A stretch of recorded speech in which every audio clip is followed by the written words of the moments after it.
আল্লাহ পাক আজকে আপনাকে হয়তো 1 কোটি টাকা দিয়েছেন, কালকে আল্লাহ না করুক 1000 টাকার জন্য মানুষের কাছে হাত পাততে বাধ্য করতে পারেন আল্লাহ পাক। এমনও কিন্তু দিন আসতে পারে, দিন সবার সবসময় সমান থাকে না। আজকে আপনার কাছে 1 কোটি টাকা আছে, কিছু মনে হচ্ছে না, কালকে কে জানে আল্লাহ না করুক যে 1000 টাকা কারো কাছে চাইতে হচ্ছে, 1000 টাকার জন্য ঠেকে গেছেন, হতে পারে না? তো রিজিককে মানুষ তাজিম না করলে রিজিক দূরে চলে যায়। দুটো বিষয় খেয়াল রাখবেন, দুটো বিষয়। এক হচ্ছে মাঝে মাঝে মনের মধ্যে কিছু আমল করার ইচ্ছা আসে না? মনে হলো যে আচ্ছা একটু 10টা আয়াত পড়ি, মনে আসে না মাঝে মাঝে? এমন মনে হয় না? ওই সময় এই যে মনের মধ্যে যে এই ইরাদাটা জাগ্রত হওয়া, এটাকে আমরা বলি ওয়ারিদ। অন্য ভাষায় আপনি বলতে পারেন মেহমান। কি বলতে পারেন? এটা আল্লাহর পক্ষ থেকে আপনার কলবের মধ্যে মেহমান হিসেবে এসেছে। এখন আপনি যদি আমলটা করেন, সেই মেহমান বারবার আপনার কলবে আসবে। যদি আপনি ওই সময় আমলটা না করেন, মেহমান চলে যাবে, মেহমান অসম্মানিত হলে পরে আর আসবে না। একইভাবে রিজিক আল্লাহ পাক দিয়েছেন, এর তাজিম যদি করতে পারেন রিজিক বেশি আসবে। রিজিকের তাজিম সম্মান করতে না পারলে রিজিক আসবে না, বেশি কমে যাবে। উসমান রাদিয়াল্লাহু আনহু সবচেয়ে ধনী ছিলেন না? কেন জানেন? কেন? এটা কি জানেন কেন ধনী ছিলেন? একে তো তিনি প্রচুর দান সদকা করতেন, এটা তো আপনারা জানেনই। আরেকটা জিনিস অনেকে জানে না, তিনি উটের পিঠে বসেছিলেন, কিছু একটা খাচ্ছিলেন, এই 2-1টা দানা পড়ে গেছে নিচে।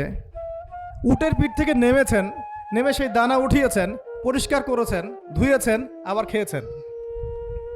তার এই 2-4টা দানার কোনো কিন্তু মানে পরোয়া না করলেও চলে, তার প্রচুর অর্থ সম্পদ আছে। এত অর্থ সম্পদ যে তাবুক যুদ্ধের দিন 30,000 সেনাবাহিনীর দায়িত্ব নিয়েছেন। 30,000 সেনাবাহিনীর দায়িত্ব নিয়েছেন। সেনাবাহিনী যাবে, থাকবে, খাবে, তাঁবু টাঙাবে, সব দায়িত্ব তার। 30,000 সেনাবাহিনীর দায়িত্ব নেওয়া কি চারটাখানি কথা? তো এই সাহাবী এই কয়েকটা খাবারের দানা উঠিয়ে খেলেন। নবী সাল্লাল্লাহু আলাইহি ওয়াসাল্লাম বলেছিলেন যে তোমাকে আল্লাহ পাক রিজিক বাড়িয়ে দিবেন না কেন?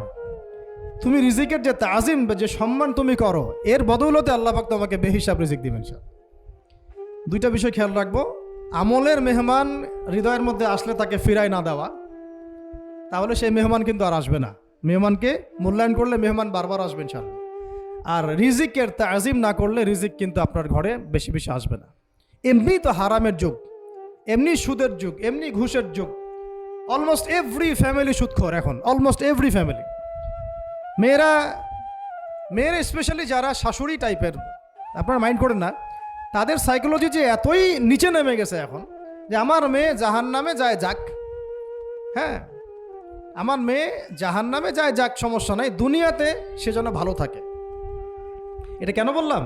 একটা সুদখোরের ঘরে তুলে দিতে সে দ্বিধাবোধ করতেছে না, একটা দুর্নীতিবাজের ঘরে তুলে দিতে দ্বিধাবোধ করতেছে না, একটা ঘুষখোরের ঘরে তুলতে দ্বিধাবোধ করতেছে না। হ্যাঁ, একটা মানে কি বলবো, মাদক সেবী, ড্রাগ এডিক্টেড, বা এই যে আর কি বলবো ফাসেক, জালেম, এই ধরনের ঘরে উঠাই দিতেও সে দ্বিধাবোধ করছে না। 5তলা বাড়ি চাই আমার মেয়ে 5তলা বাড়ি থেকে সুখে থাকবে। এই যে সুখের ডেফিনেশন এখানে দিয়েছেন আপনারা। এই জন্য কত হাজার হাজার মেয়ের জীবন নষ্ট করে দিয়েছেন আপনারা। আমার কথা মাইন্ড করে না, হাজার হাজার মেয়ের জীবন মায়েরা নষ্ট করে দিয়েছে, শুধুমাত্র মেয়েদের দুনিয়াবি সুখ এর সংজ্ঞাটা বুঝতে ভুল করার কারণে।